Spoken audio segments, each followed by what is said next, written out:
Jamaica is your homeland. You are not homeless or stateless. What we are trying to build here is a place where every Jamaican can feel proud and comfortable to come back home. That's what we want to build here, your homeland. And if you're finding it difficult where you are, come back here. Ackee and saltfish was always good. It's on the tree, you can get it. Don't stay there and suffer. Come back home.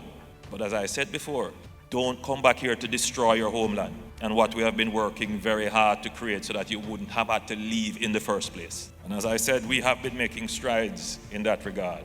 So expect to be dealt with a firm hand if your intent is criminal.